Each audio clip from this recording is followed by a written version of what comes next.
சென்னையில் நாளுக்கு நாள் நெரிசல் கூடிக்கொண்டே போகிறது. பொது போக்குவரத்தை பொறுத்த வரைக்கும் புறநகர் மின்சார ரயில், மெட்ரோ ரயில், மாநகர பேருந்துகள்னு ஆயிரக்கணக்கில் ஓடினாலும் கூட மக்கள் கூட்டம் நாளுக்கு நாள் கட்டுக்கடங்காமல் போய்கிட்டே இருக்கு. பல இடங்களில் ஏற்கனவே மேம்பாலங்கள் கட்டப்பட்டிருக்கு. ஆனாலும் கூட மேம்பாலங்கள் இன்னமும் புதிதாக பல மேம்பாலங்கள் கட்டப்பட்டு கொண்டிருக்கின்றன. ஆனாலும் கூட இரண்டாம் கட்ட மெட்ரோ ரயில் பணிகள் பல இடங்களில் நடந்துகிட்டு இருக்கிறதுனால போக்குவரத்து நெரிசலில் சிக்கி ஓரிடத்திலிருந்து மற்றொரு இடத்திற்கு சென்று சேருவதற்குள்ள மக்கள் ஒரு வழி ஆகிடுறாங்க. தினமும் வேலை நிமித்தமாக அலுவலகங்களுக்கு சென்று வீடு திரும்புவதற்குள்ளாக பணியாளர்களும் சரி மற்றவர்களும் சரி ஒரு வழி ஆகிடுறாங்க அப்படிதான் நம்ம சொல்ல முடியும். இந்த நிலையில் சென்னைக்கு வாட்டர் மெட்ரோ வருகிறது அப்படிங்கிற ஒரு மகிழ்ச்சியான செய்தி சென்னை மக்களுக்கு ஒரு மகிழ்ச்சியான செய்தியானது வந்திருக்கிறது. சென்னைக்கு அந்த வகையில் வாட்டர் மெட்ரோ திட்டமானது வருகின்றது. இந்த வாட்டர் மெட்ரோ திட்டம் எப்படி செயல்படுத்தப்பட இருக்கிறது என்பதை பற்றி நாம் இந்த தொகுப்பில் பார்க்க இருக்கின்றோம். அதாவது சென்னையை பொறுத்த வரைக்கும் பொது போக்குவரத்து நெரிசலுக்கு தீர்வு காண இன்னும் என்னென்னலாம் விஷயங்கள் நாம் பண்ணலாம் அப்படின்னு சென்னை மாநகர ஒருங்கிணைந்த போக்குவரத்து ஆணையம் பல்வேறு திட்டங்களை தீட்டி வருகிறது. அதன் ஒரு பகுதியாகத்தான் தற்போது வாட்டர் மெட்ரோ திட்டமானது தொடங்கப்பட இருப்பதாக தகவலானது வந்திருக்கின்றது.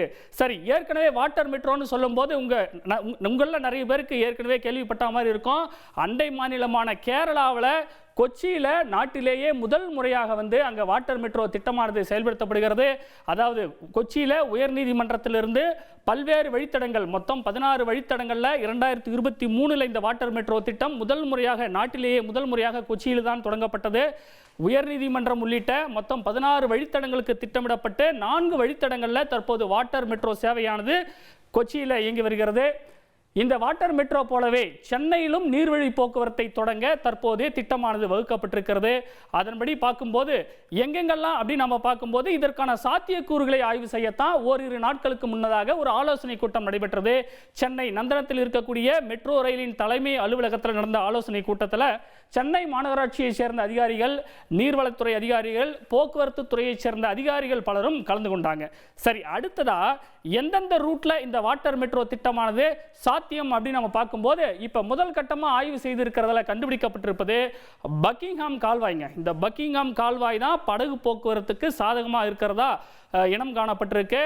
அதன்படி பார்த்தா கிழக்கு கடற்கரை சாலையில் உள்ள பக்கிங்ஹாம் கனல் மொத்தம் 53 கிலோமீட்டர் தொலைவுக்கு, அதாவது திட்டமிடப்படுவது மாமல்லபுரத்திலிருந்து சென்னை மெரினாவில் இருக்கக்கூடிய நேப்பியர் பாலம் வரையில் அல்லது முட்டுக்காட்டில் தொடங்கி சென்னை மெரினாவில் இருக்கக்கூடிய நேப்பியர் பாலம் வரையில் என 2 கட்டமாக திட்டமிடப்படுகிறது.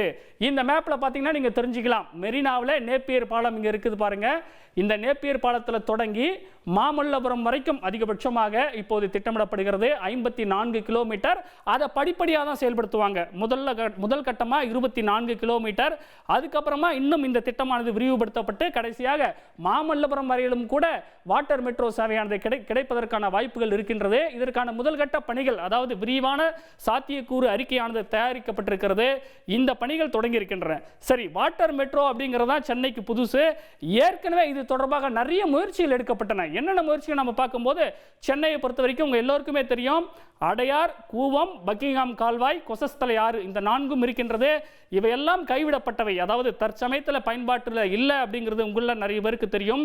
இந்த வழித்தடங்களில் படகு போக்குவரத்துக்கான ஆய்வுகள் ஏற்கனவே நடத்தப்பட்டன.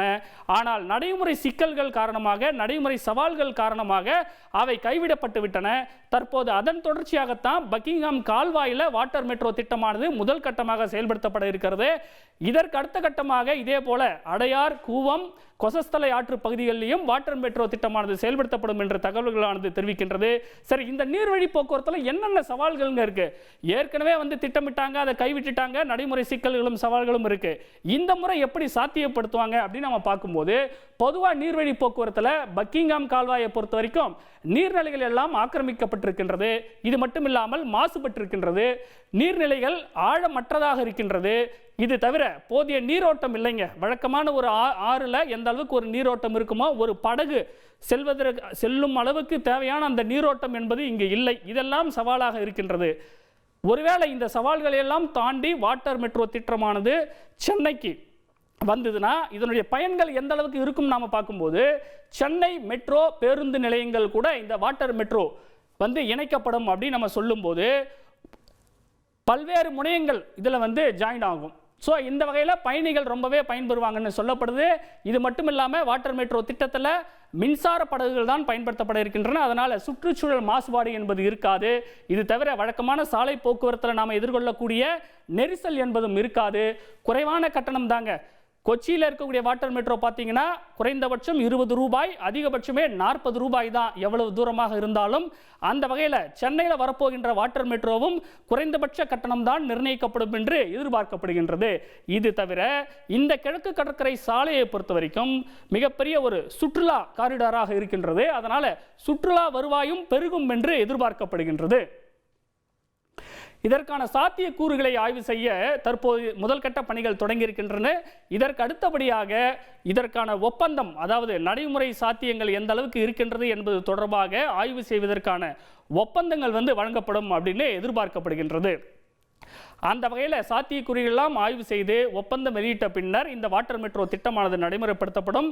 அந்த வகையில் தமிழ்நாடு, ஆந்திரா, தெலுங்கானா, புதுச்சேரி மொத்தம் பாருங்க, ஏற்கனவே தேசிய நீர்வழி பாதை 4 இந்த திட்டத்தில் மொத்தம் 4 மாநிலங்கள் உள்ளடக்கி இருக்கிறது. அந்த வகையில் தமிழ்நாடு, புதுச்சேரி, ஆந்திரா, தெலுங்கானா இந்த 4 மாநிலங்களில் மொத்தம் 1078 கிலோமீட்டர் தொலைவை கவர் பண்ணுறதுக்கு, இந்த வாட்டர் மெட்ரோ மூலமாக கவர் பண்ணுறதுக்கு திட்டங்களானது தீட்டப்பட்டிருக்கிறது. சென்னை வாட்டர் மெட்ரோ வந்ததுன்னா இதன் ஒரு பகுதியாகவும் அது இருக்கும் என்பது குறிப்பிடத்தக்கது.